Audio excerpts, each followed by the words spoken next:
Welcome to STV. నా పేరు శ్రావ్య. Bulletin updates చూద్దాం. బుచ్చిరెడ్డిపాళెం జొన్నవాడ రోడ్లో ఉన్న Sri Lakshmi Narasimha sales point Laila hall వద్ద ఉన్న జామాయిల్ తోటలో మంటలు చెలరేగాయి.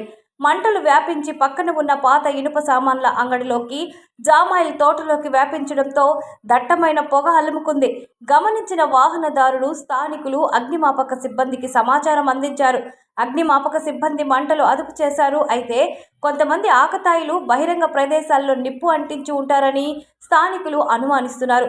ఈ ప్రమాదంలో సేల్స్ పాయింట్లోని కొంత వాహన సామగ్రి, ఇనుప అంగడిలోని సామగ్రి దగ్ధమయ్యాయి. ఇనుప దుకాణంలో 2 లక్షల మేర ఆస్తి నష్టం వాటిల్లినట్లు, వాహన సేల్స్ పాయింట్లో 30,000 రూపాయలు నష్టం వాటిల్లినట్లు బాధితులు చెబుతున్నారు. ఘటనా స్థలాన్ని బుచ్చి తహసీల్దార్ అంబటి వెంకటేశ్వర్లు, సిఐ మాతంగి శ్రీనివాసరావు పరిశీలించారు. అగ్నిమాపక సిబ్బంది సకాలంలో పెద్దగా ప్రమాదమేమీ సంభవించలేదన్నారు. బహిరంగ ప్రదేశం కావడంతో బహిర్భూమికి వచ్చిన వారు సిగరెట్ నిప్పు రాసుకొని వేసవి వేడికి మంటలు వ్యాపించి ఉంటాయన్నారు. మా ఫ్లాష్ వచ్చేసింది సార్.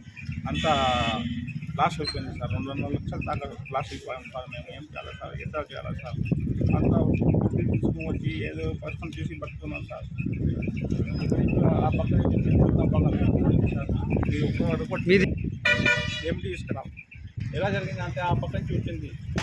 ఆడ ఎవరైనా తెలిసారో ఏమో నాకు తెలియదు. ఆ పక్క నుంచి వచ్చింది. 2 లక్షల దాకా ఉంది సార్. 2 లక్షలు సామాన్లు ఏమో ఉంటాయి. సామాన్లు అంతా ప్లాస్టిక్ ఇవి కూడా ఉంది.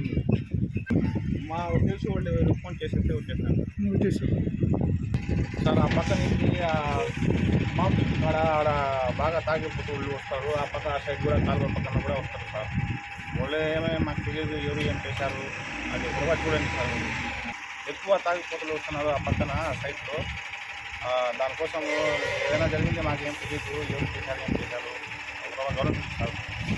ఈరోజు మన బుచ్చిరెడ్డిపాళెం మండలంలో మన బుచ్చి నుంచి జొన్నవాడకి వెళ్ళే రోడ్లో లైలా థియేటర్ ఆపోజిట్లో ఉన్నటువంటి శ్రీ లక్ష్మీ నరసింహ సేల్స్ పాయింట్, అంటే పాత వెహికల్స్ ఏదైతే ఉంటాయో వాటి రిపేర్ చేసి మళ్ళీ అమ్ముతుంటారు. అదేవిధంగా తర్వాత ఇంకోటి స్క్రాప్ షాప్ ఉంది పక్కనే, ఎండి స్క్రాప్ షాప్ అని చెప్పి. దానికి సంబంధించి ఇక్కడ ఒక ఫైర్ యాక్సిడెంట్ జరగడం జరిగింది. ఈ యాక్సిడెంట్ కూడా ఎలా జరిగిందంటే, ఇక్కడ యాక్చువల్గా చుట్టూ చూస్తే మనందరూ కనపడతా ఉన్నాయి. అక్కడ ఈ పిచ్చి మొక్కలు ఏదైతే ఉన్నాయో అక్కడ ఆ పిచ్చి మొక్కల దగ్గర స్టార్ట్ అయింది. అది స్టార్ట్ అయ్యి అది గాలి ఇట్లు ఈ వైపు వీస్తుంది కాబట్టి తూర్పు గాలి, ఆ గాలికి ఇది ఇక్కడ దాకా వచ్చింది. రావడంతో ఆటోమేటిక్గా దీనికి సంబంధించిన ఓనర్ ఎవరైతే ఉన్నారో రమతుల్లా గారు ఇమీడియట్గా దాన్ని ఐడెంటిఫై చేసి తర్వాత మన పోలీస్ డిపార్ట్మెంట్కి, ఫైర్ డిపార్ట్మెంట్కి, రెవెన్యూకి అందరికి కూడా ఇంటిమేషన్ ఇవ్వడం జరిగింది.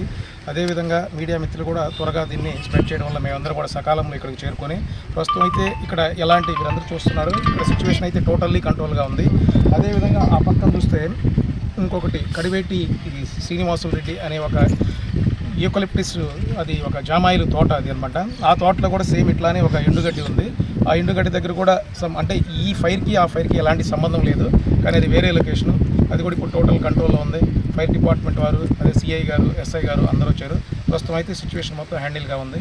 ఇక్కడ ఎలాంటిది లేదు.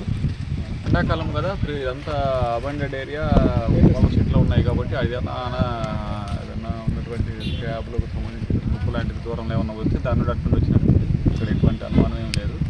ఎవరైనా బహిర్భూమికి వెళ్ళిన వాళ్ళు సిగరెట్ తాగి దాన్ని అక్కడ పడేసి ఉండొచ్చు మేబీ. అది ఎండాకాలం కాబట్టి ఈ వేడికి తెస్తుంది, అటు నుండి వచ్చింది. దానిలో అక్కడ ప్రాణహాని ఏమీ లేదు, అంత ప్రాణ నష్టం ఏమి ప్రాణ నష్టం ఏమీ లేదు. ఆస్తి నష్టం కూడా వచ్చిన స్క్రాప్ కాబట్టి దాని గురించి మేము గౌరవ ఎమ్మెల్యే గారికి, ఎంఆర్ఓ గారు వచ్చారు కాబట్టి వాళ్ళకు కూడా ఏదైనా ఇష్యూ ఉంటే దాని సహాయానికి చేస్తారు. దీంట్లో కంగారు పడిన అవసరం లేదు. అందరికీ చెప్పేదండి, ఎండాకాలం కాబట్టి దయచేసి ఈ యొక్క భయ ప్రమాదాలు జరిగే అవకాశం ఉంది కాబట్టి గట్టి బాంబులు కానీ లేదా ఈ యొక్క గోడౌన్ షెడ్లో కానీ ఎక్కడ కూడా ఎటువంటి ప్రమాదాలు జరగకుండా తగిన జాగ్రత్తలు తీసుకోవాలి. ఏదైనా వాటర్ కానీ అవన్నీ దగ్గరలో పెట్టుకోవాలి. ఏదైనా జరిగినప్పుడు కూడా ఫైర్ సిబ్బంది కూడా వెంటనే స్పందిస్తున్నారు కాబట్టి వారికి కూడా ఏదైనా నీటి సోర్స్ అయ్యి ఉంటే మనం ముందుగానే గ్రామాల్లో ఐడెంటిఫై చేసుకుని ఈ యొక్క ఫైర్ ఇంజిన్ వచ్చినప్పుడు దానికి మనం నీరు సోర్స్ ఇవ్వడానికి దగ్గరగా ఉన్నటువంటి గ్రామ పెద్దలు కానీ అందరూ కూడా దాన్ని ఐడెంటిఫై చేసుకుంటారని కోరుకుంటున్నాం. ఇవి ఇప్పటివరకు ఉన్న bulletin updates. Keep watching STV. మేము చేసే వీడియోస్ మీకు నచ్చినట్లయితే లైక్ చేయండి. అలాగే మరిన్ని ఇంట్రెస్టింగ్ అప్డేట్స్ కోసం మా ఎస్టీవీ తెలుగు ఛానల్ ని సబ్స్క్రైబ్ చేసుకోండి.